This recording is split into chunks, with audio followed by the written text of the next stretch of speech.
Welcome to Seattle Overload, where the Seahawks have moved to 2-2.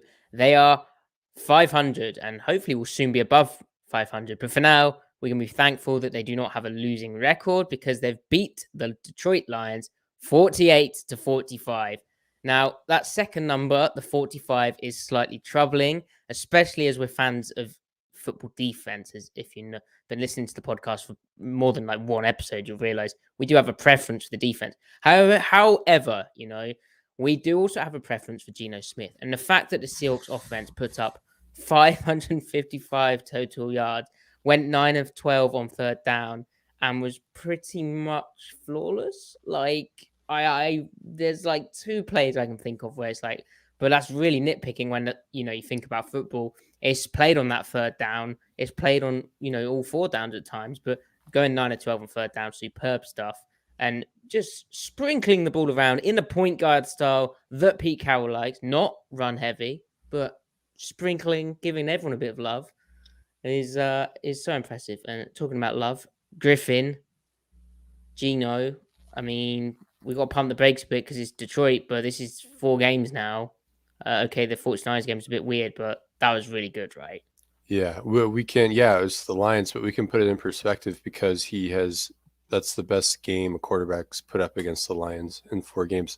They've had bad defense all year, but this was still the best. So, like, we can compare apples to apples there. He absolutely, I mean, he nearly dominated. I mean, it was just short of a domination. He wasn't perfect, but he was still freaky good. And also he played well in the Broncos game, 49ers game, as you said, but this is 2 games in a row where, like, their points per drive is absurd. Like, if they're not facing Nick Bosa, like, this offense can, move the ball at will almost. And the play calling was weird in that game, right? The play calling was weird that game, yeah. And they're finally figuring out in the red zone too, which is huge.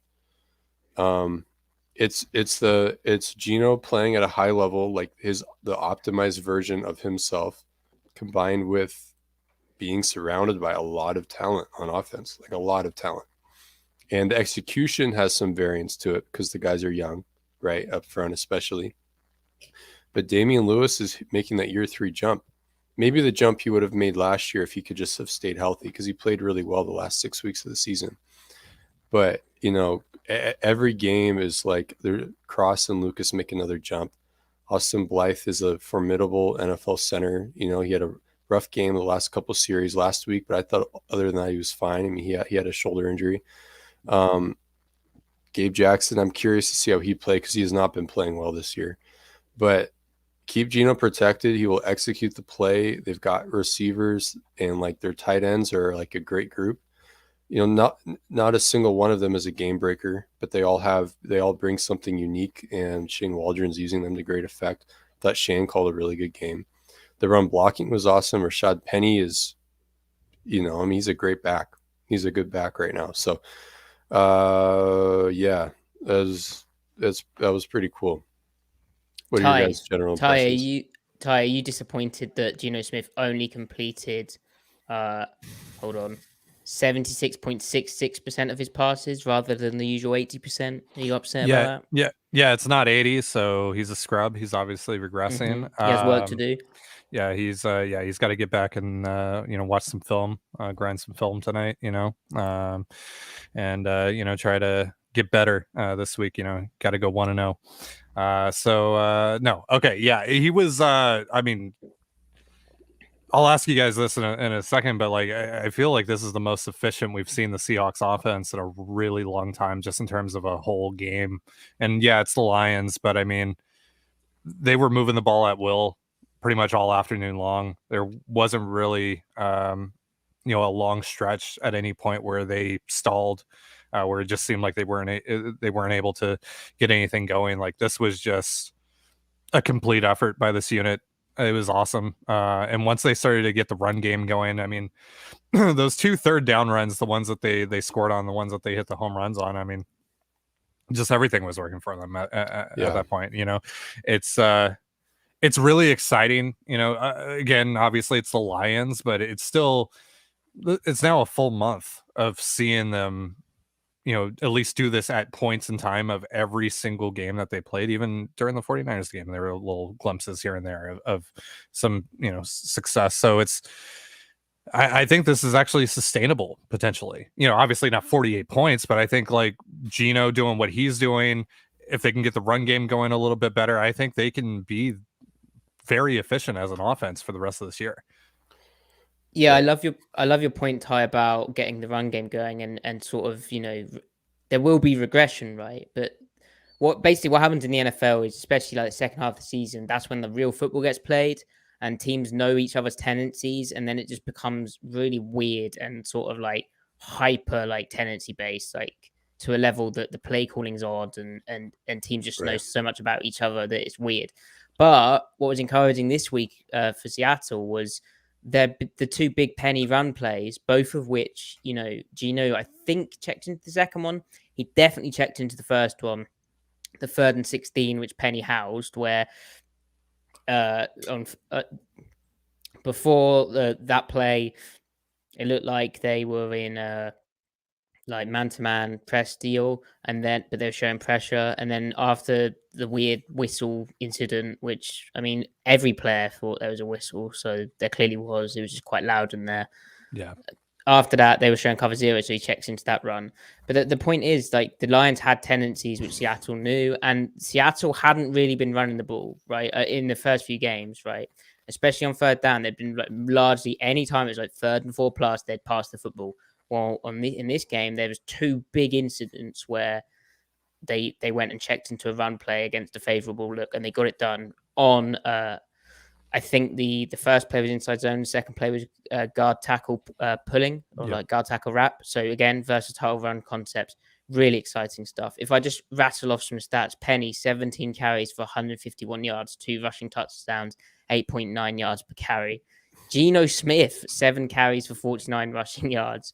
Kenneth Walker 8 carries for 29 rushing yards, and DS Eskridge 1 carry for 6 yards. Receiving, DK Metcalf 7 receptions for 149 yards. Tyler, which was really nice because he got some press looks, right? Tyler Lockett 6 catches for 91 yards. Will Dissly 4 catches for 39 yards and a touchdown. Colby Parkinson 2 catches for 28 yards. DS Eskridge 1 catch for 10 yards, and then a few others. But there's, again, like I said, spreading the football around. Ty, you mentioned that there might be some regression, but I think they have some inbuilt answers already. There, and they haven't lent on the run game as much as you'd think. Yeah. Well, at all, really. They're a pass-heavy team on neutral down still. I'd be interested to see how that comes about in this game, but the fact that they're sort of running on passing downs for the big ones is going to remain similar. And then Geno's excelling in the true drop back game as well, which, okay, some of their go-to concepts will get bottled up as teams realize their tendencies. Like, they've gone to the rub route well a few times on passing 3rd downs, like short 3rd downs, where teams might clamp that up. But then I have faith that there's more you can do, Geno, and we've said how they've been leaving a bit of meat on the bone. Yeah, maybe that's partly why. And we saw some wrinkles today get introduced, and we saw some new stuff like the use of Geno's legs and all that with some of the design quarterback runs, and the play action boot stuff today that we saw was just, I mean, they were destroying the Lions with that. I think there was only one of those that they actually got covered up properly. It was there almost every time. Yeah, so. From like broadly speaking for the offense, there are some huge developments. I mean, Geno continues, no matter like what the game plan is, he continues to execute really well. But there are developments in the game plan that they got DK going deep a little bit. They got Lockett going deep. Like the opportunities were finally there. Like with Russ, there'd be the 5-step fade and the 7-step go ball, right? With Geno, you're probably working more in the shorter fades, like those gun 3 fades, which is a 5-step fade technically, but like in that shorter, like 20 to 30 yard range that we talk about. And sure enough, he hit DK. Did he hit 2 of them to DK this game? Yeah. And then like they're running DK on deep digs on play action. Like, oh man, like I was like, holes. into zone holes, and then they hit DK on the bender against spot drop cover 2. So they're finding a way to get DK in there, and maybe part of that is like then Waldron just being like, okay, I have protection, so I'm going to actually scheme it up a little bit now.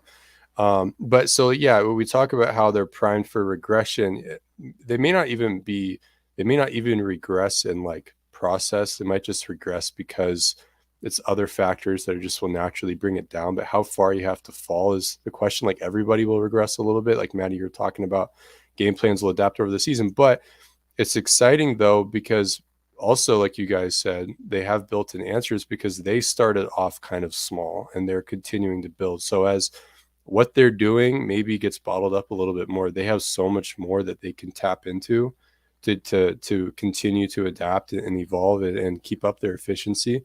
But like, I mean, we've on this podcast have discussed our relationship with the stat completion percentage over expectation.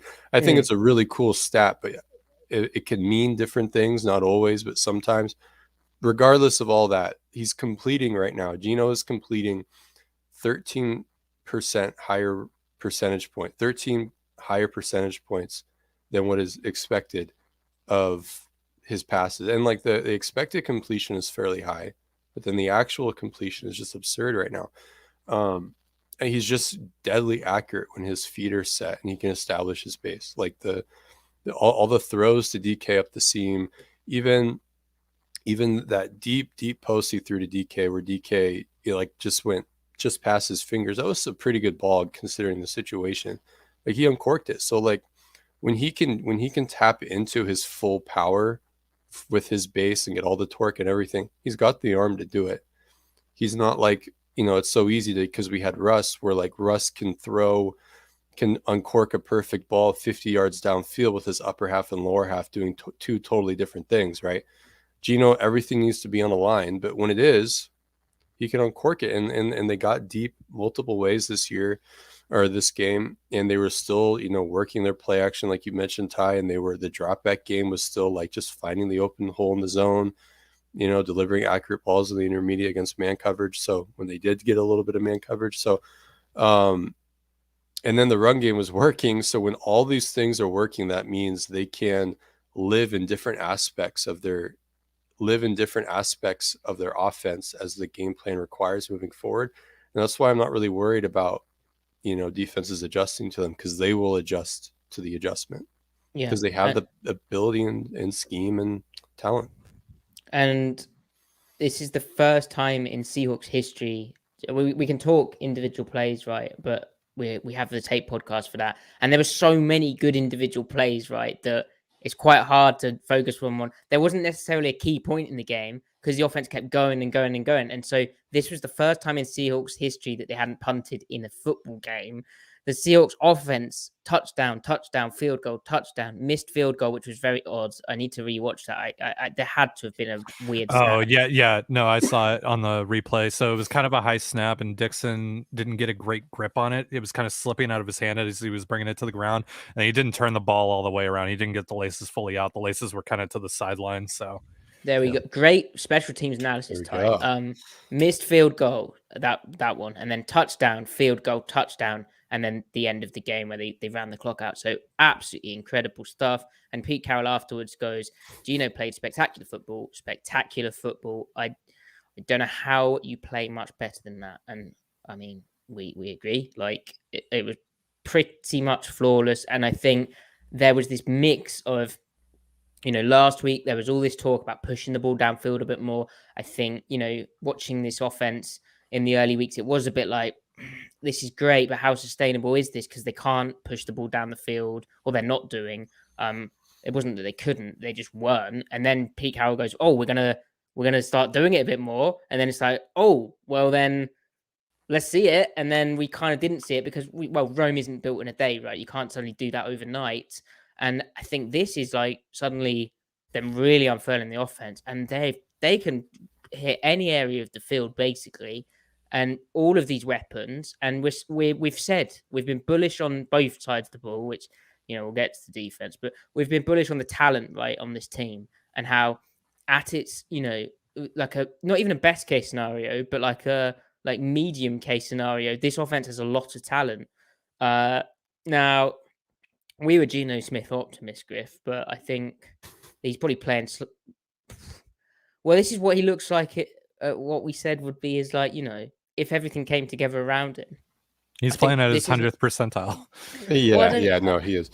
Well, he's playing like we said if you airdropped the way that Geno was playing in preseason, if you airdropped him, and really how he played in the regular season last year, if you airdropped him into the 17-18 Rams, like what happens? Because they had absurd talent, right? Like I think straight up he's better than Jared Goff, irrespective of supporting cast and everything, just in a vacuum. So theoretically, and given that they're styled similarly enough, if he's better than Jared Goff and you put him on that team and you can run the same offense, he'll just execute it better.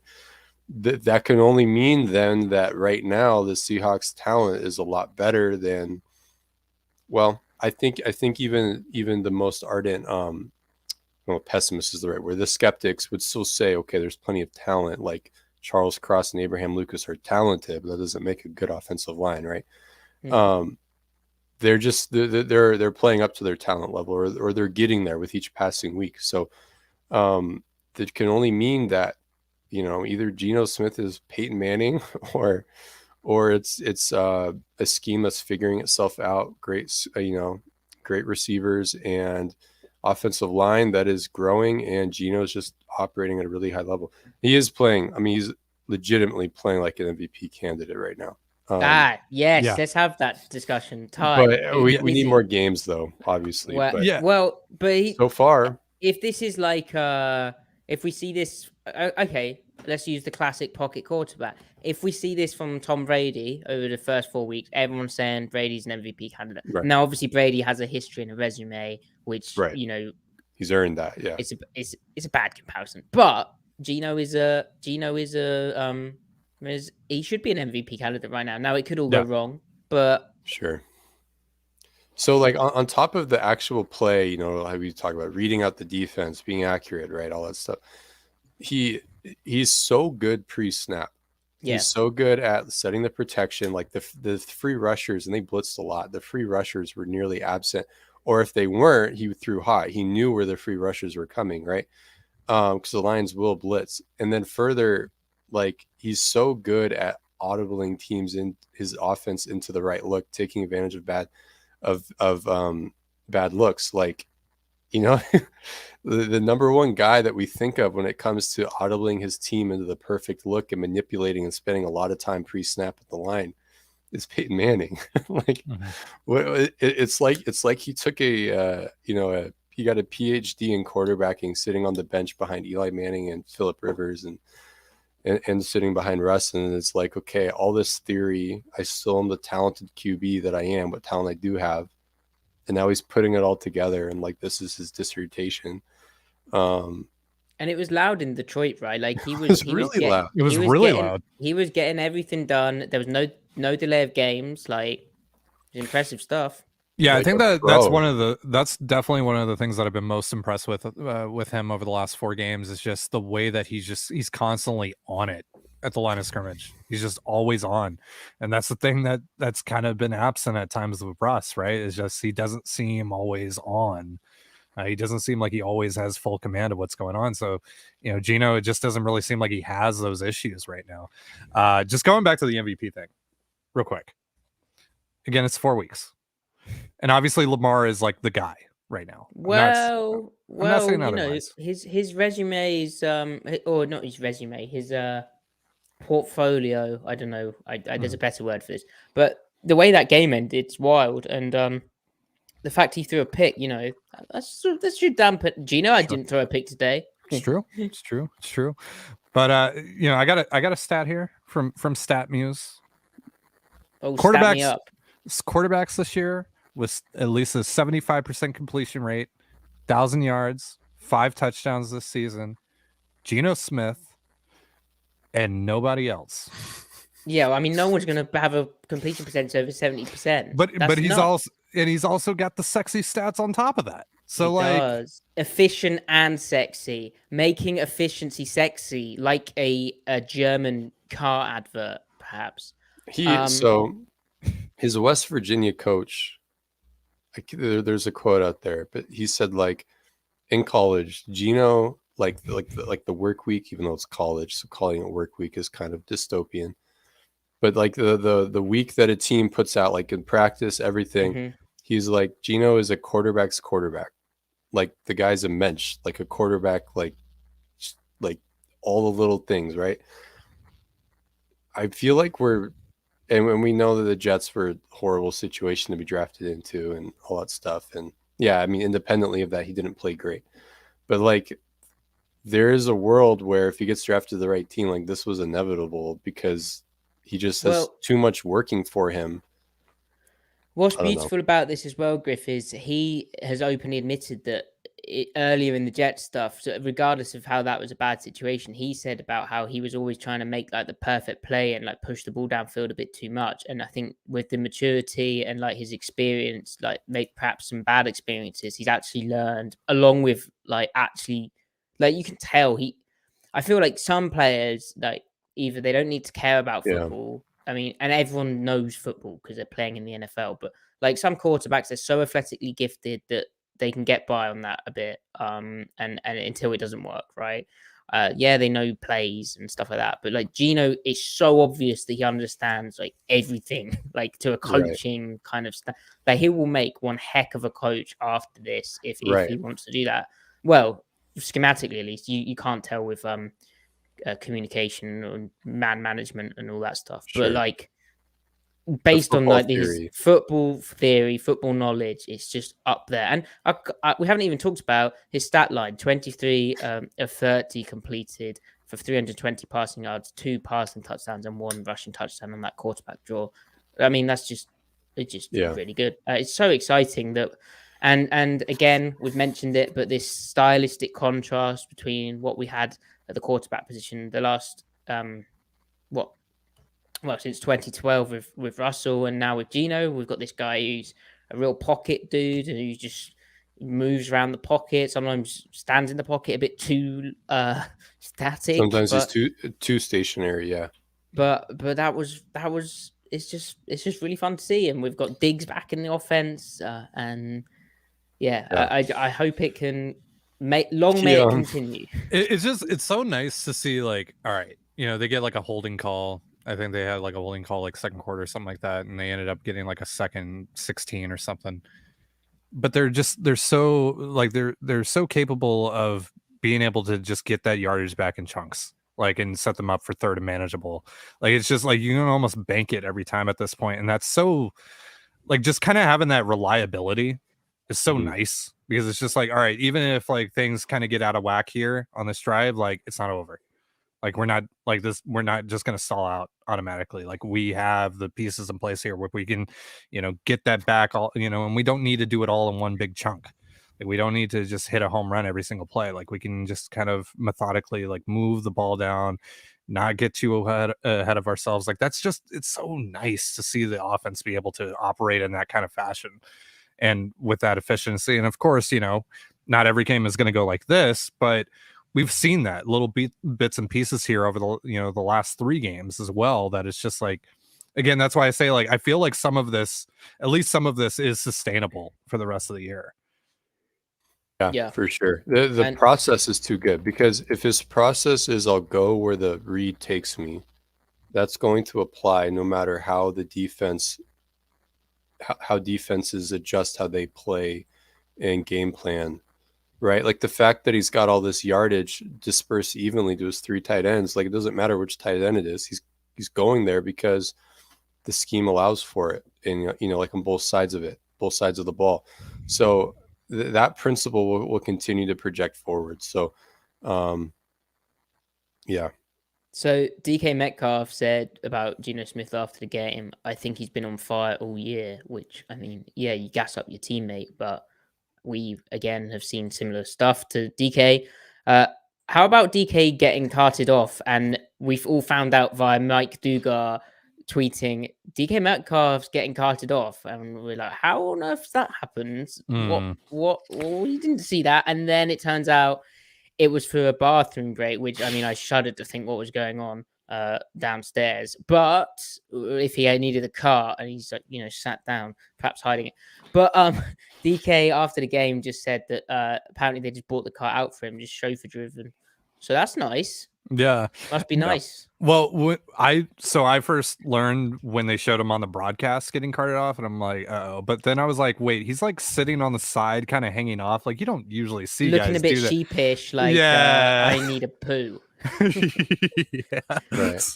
So that was a really nice sigh of relief there when they announced like, hey, it's he just needed really nice sigh of relief for DK too, probably when he when he was dropping demons as God damn it, not toilet humor. We're above this, right? I know. Oh no.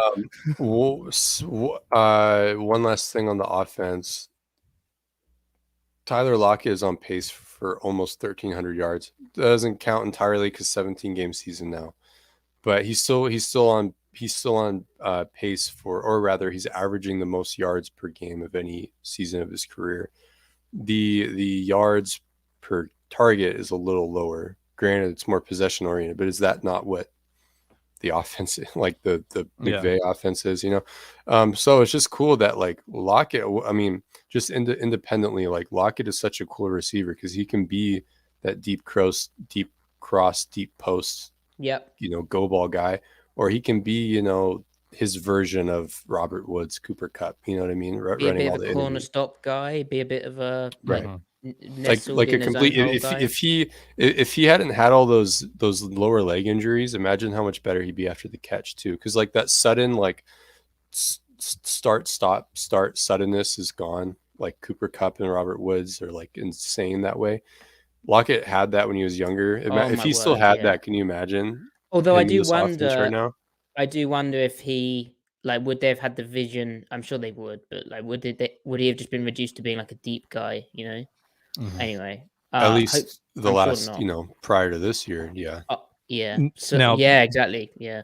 Now, before we get into defense, we have a comment here that says from KGK that says talk about Overwatch 2 instead of defense. So I'll defer to Griff. What do you think the meta in Overwatch 2 is going to be? Well, with only five members per team, 5 players per team, and I think they're knocking one tank off.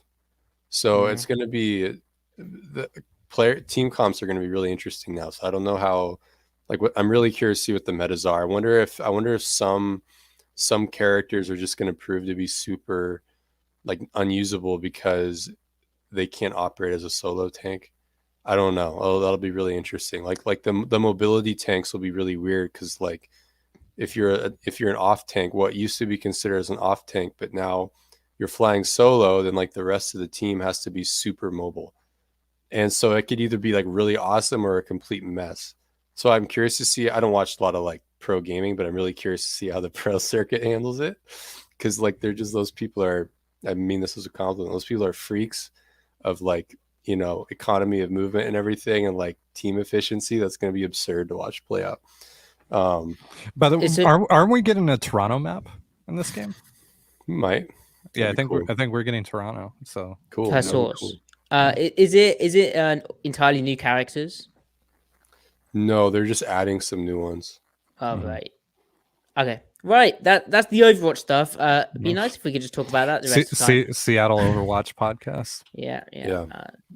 All right, let's burn through. Let's talk the defense, where the Seahawks defense allowed hold on, here's the stat. Well, firstly, they allowed 520 yards. 520 yards. And did you see that I at least put in the pick 6 there in the graphic? That's nice. Yeah. We can finish with that positive. They allowed 45 points, which was the worst total of the Pete Carroll era. The previous time is in 2020 when they allowed 44 points on the road to Buffalo. The difference with Buffalo was they threw 3 picks on offense, and also Buffalo had a healthy unit, whereas the Detroit came into this game with no one. Armand Ross St. Brown was out. DJ Chark was out, the backup receiving option. Josh Reynolds didn't play either, did he? And then the receivers kept getting hurt No, during the he game. did. He did. He had a did. touchdown. Okay. Oh, right. There you go. And Jamal Williams had to fill in for DeAndre Swift. They were just missing a whole host of guys, and their receivers still kept getting hurt during the game. This total, 45 points, is the 5th worst defensive performance by that metric in the Seahawks franchise history. And honestly, like, I don't actually think, other than Tariq Woolen's pick 6, I'm not sure there's a positive. There's just so many individual mistakes, just so many back-breaking mistakes that it's like, I don't know how, I don't know what you take away. And it would be nice because you could be like, the Falcons game, hey, let's just throw that game away because there were so many mistakes. It's like, well, we've just done that again, so you can't really throw it away if it's happening twice in a row, and it's so many different things, and like some of it's youthful guys, but then some of it's guys just like not understanding the scheme, and it's like, or just not understand, or just completely brain farting, which is more what seems to be going on. I don't know. Griff, help me. So yeah. So it was as bad as it looked, right? It definitely was. Hold up, one sec, my bad. I'm really curious to get into the tape because I want to see if there are themes that connect the bad plays together, because then that makes it a lot easier to know. That'd be nice. What their approach is in improving it. And I don't know how much better they can be, but I do think they do get significantly better than this. It's happened 2 years in a row where this has happened. We're approaching week 5, so no time like the next game, right? We don't want this to be week 9 where and even if that improvement is like they're performing at a league average level, whereas they were performing better than that for long stretches in 2020 and 2021 after they got better, even if it's at a league average level, that turnaround needs to happen quick. But the way I see it, when they're in cover 3, rip Liz, so now they're asking less of their linebackers and asking more of their slot defenders. Kobe Bryant, young player, but he's just getting beat. Even on the forced fumble, awesome play, but he got beat on the inbreaker. And Josh Jones was getting beat. He busted. We think he busted the touchdown. He was supposed to carry that route. Now that was an assignment error. Do you disagree? Because it looked like a 4-man rush to me, not a fire zone. Jordan Brooks has taken responsibility for that. Has he? Okay, interesting. Yeah. It still doesn't make sense that Brooks. Why would he collision and zone off though? It doesn't make sense. I guess it's because this is the early touchdown right after Tyler Lockett fumbled the punt and to Hawkinson, where it was a similar touchdown they gave up to the 49ers in route combination, in that they jet motioned to put a fast 3 into the flat, and then Jones flat the seam flat or the curl flat defender, depending on what the call was. But he flared out with that, and then Brooks just got beat on. Well, he didn't. We don't know if he got beat, but he zoned off, and then the two, the inside receiver Hawkinson wasn't covered by anyone, and Brooks sort of realized late. So maybe Jones is. Sorry, go ahead. Either Jones is supposed to carry that or Brooks is, and the way that Jones pushed, you'd think Brooks was, and then I think maybe the Griff. It's because they were in nickel bear front that perhaps the rule is that they just play it it could have been a bonus fire zone or something, like the way they rule that up, where Johnson's just a bonus hook guy. I don't know. He was going to the flat though. But to the back, he's just dropping into that window. But anyway, that's all quite schematic. But basically, it's a bad mistake against the same route combination in a similar defense. And what Griff says also about the stress that they're placing on these players is I'm not sure, Kobe's a gamer, right?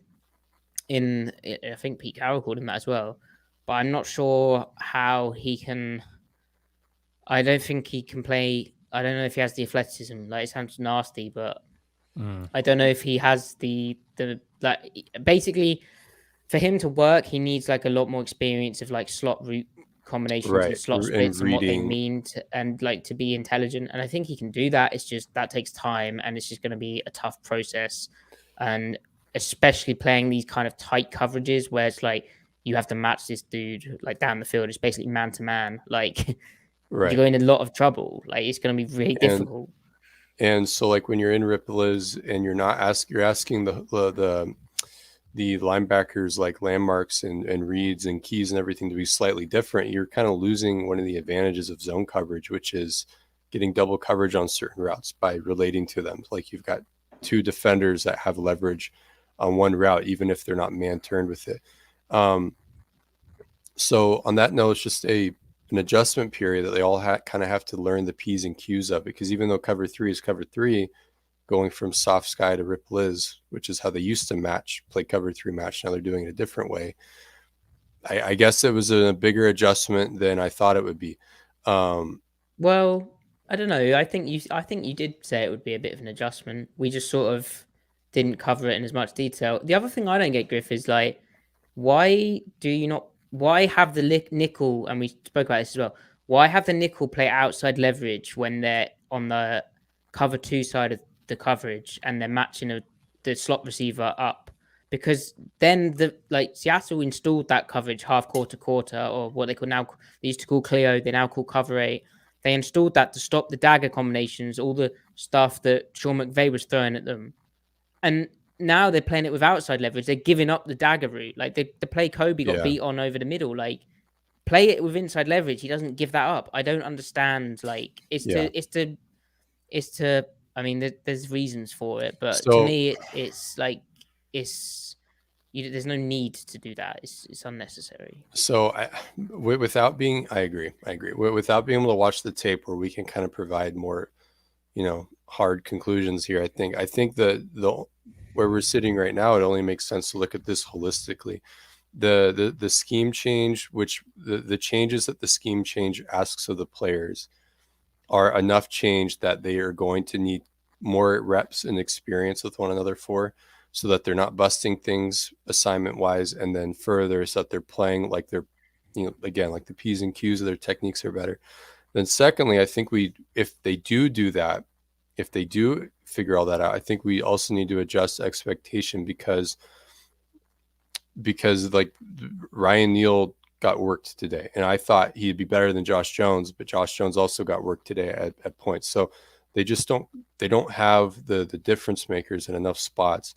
Tariq Woolen, he had some good plays today, but he also got beat a little bit. Like I think Tariq Woolen can be good, but like where they are talented, they're inexperienced, or it's Quandre in the secondary. I think it looked like Sidney Jones I think he's winning the starting job now. It looks like they're going to go with him next week based off this game.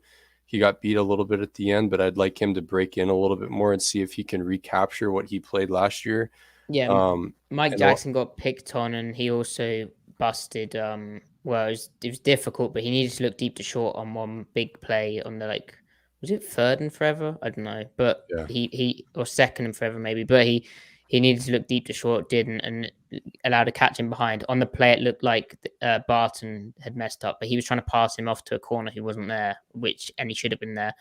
Ty, I felt the defense started pretty good, and then it just melted down from just so many individual mistakes, which individual mistakes, part of it's youthfulness, part of it's the scheme change. But really, if they eliminate them, then suddenly it looks better, which is obvious to say. But Ty, did you see the defense starting well and then regressing?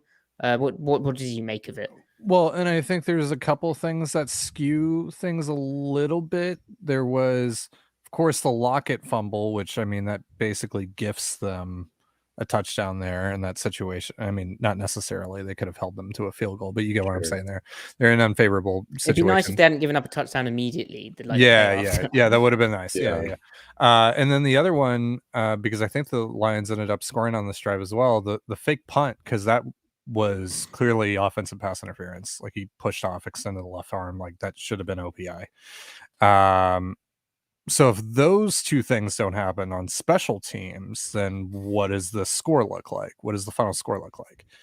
Do they end up giving up 28 points instead? I mean, that's still not very good, right? But it's a lot better than giving up 45. So, there's a couple things that I look at and I'm like, okay, well, some of this was a little bit out of their hands. They did get a couple of 3 and outs early on, but I'm mostly coping here. Well, Detroit on third down tie actually went 4 of 10. Now their fourth down efficiency was 3 of 3, but like that, I think that backs up your point. The third down being actually below. And they had a nice goal line stand there until obviously they scored on the fourth down, but like that's still kind of held up as well. So I mean, there's like little bits and pieces that you can take, and it's like, okay, I like that. That was fine, whatever. Like, but overall, I mean, the explosives, the missed tackles. I mean, that one, I forget who was it, Hawkinson, that had that huge like 80-yard gainer or whatever,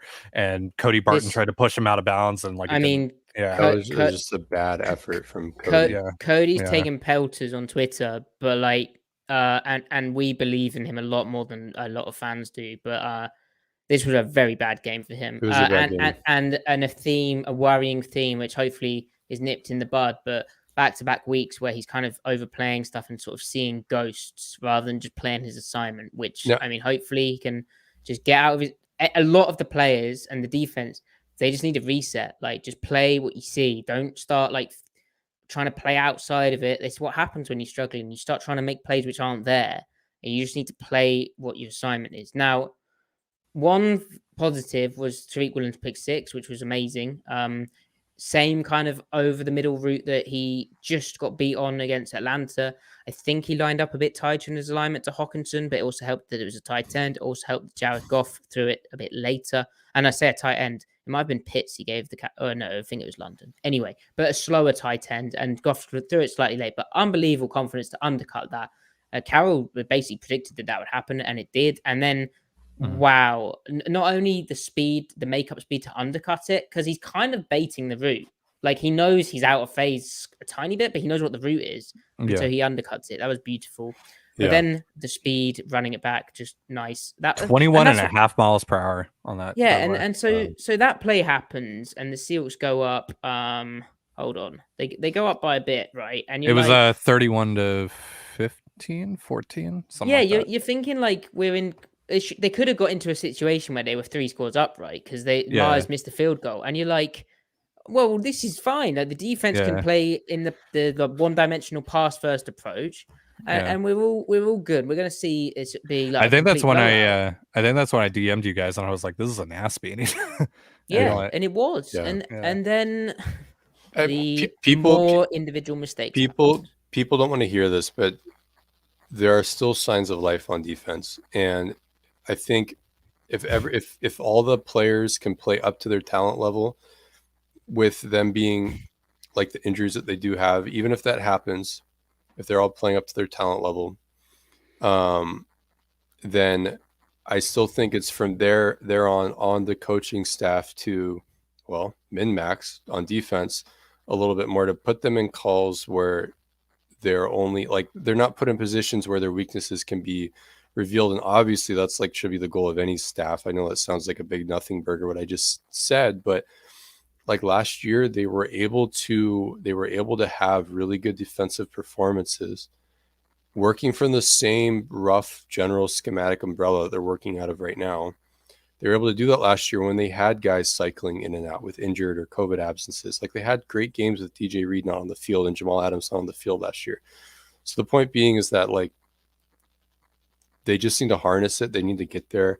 And I don't know if the coaching staff figures out their end of it and the players figure out their end of it and they reach max health. I still don't know what that ceiling is. Technically speaking, Tariq Woolen being as talented as he is, and as talented as I think maybe we think Sidney Jones is, like peak ability, I mean, that's quite the pair on the outside, but like that's total, hypothetical. I don't know. The linebackers need to get it together a bit, don't they? I agree. They did it. So they did definitely had bad plays, but some of them unequivocally were not on them. No, on some of the reactions we were seeing online, like they're getting blamed for things that are literally not their job. Now and then with the next play, the Jamal Adams or the Jamal Williams touchdown run.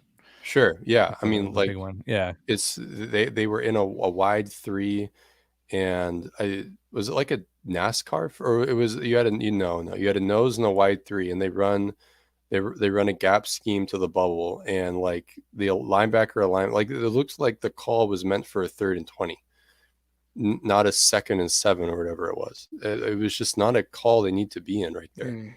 Well, we'll watch the tape and now Brooks needed to scrape over further, but even if he does, that tackle's being made at 5 yards at best. And that's a lot of their thinking. It is sort of like, 5-yard tackle, and then that's like, well, that's quite suddenly. If you're not quite there, then that's a touch. That's a really long play. Anyway, we'll get to that. And I on my Substack, I wrote an article about the Falcons' run defense issues, and a lot of the issues I think against Detroit are going to be similar. Also, the Falcons game, we were saying they need to run nickel bear front, and they actually did. So they are trying to adapt and change and implement ways of dealing with guys. Yeah, and I'm really curious to see how they performed in that, because I still think the tape will show that there was more life when they were in that. But it's just I wonder how much I wonder if Pete Carroll is secretly kicking himself, because he knows watching what happened this week and last week what his stock answer would have been and his staff's stock answers would have been, and how to try to go about fixing it, last year or the year before. Like if this situation happened last year, we know what he would think.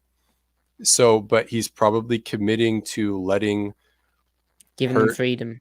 Yeah, to figure out on their end, so that it's their vision, so that it can be their thought process, so it's more organic, all with, like long-term aspirations, because you don't want them coaching something that they're not necessarily familiar with. So it's Pete's job as head coach to help go through that journey with them and work through that together. What's really cool right now, and I think we're going to wrap up soon, but what's really cool is that the offense is doing well enough and has the capacity that if you can approach even being an average defense, not in the aggregate for the whole season, but at any given week start being an average defense, that with this offense, playoffs, like that it's math. It's plus minus. How many points are you giving up? How many points are you scoring at that point? They're not going to score 48 every week, but they should absolutely. They have the quarterback, I think the staff right now, like Waldron's figuring it out, and the talent to put up 25 points every week right now. Like that should be within our. Yeah, they're going to run into the eventual defense that might just win the day, right, and dominate them. It might happen once or twice, maybe 3 times, but other than that, like they should be putting up points. So the defense has a golden opportunity to get their act together, be a respectable defense, be a defense that isn't a joke, because right now they're a joke. And who knows what this team can do. So well, I think that's a good place to sort of wrap it up. If you've been watching on YouTube, please do like the video. Please do comment after the video has been up, because it just helps us. If you're listening, please do review the podcast. Follow us on Twitter at Matty F. Brown, at CMikeSpinMove, at Dane Gunzlers. There's no vowels.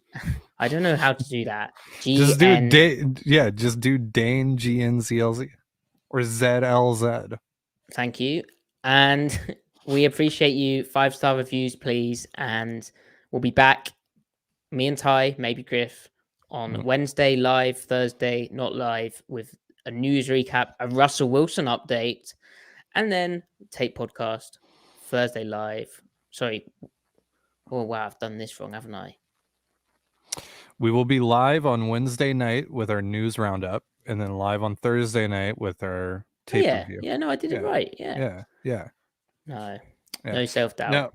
Now, by the way, guys, MV Geno, let's get it going. Geno, I've never heard that before. MV Geno, let's go. I just made it up right on the spot. That's perfect. MV Geno, let's go. So let's get that shit trending. Let's ride.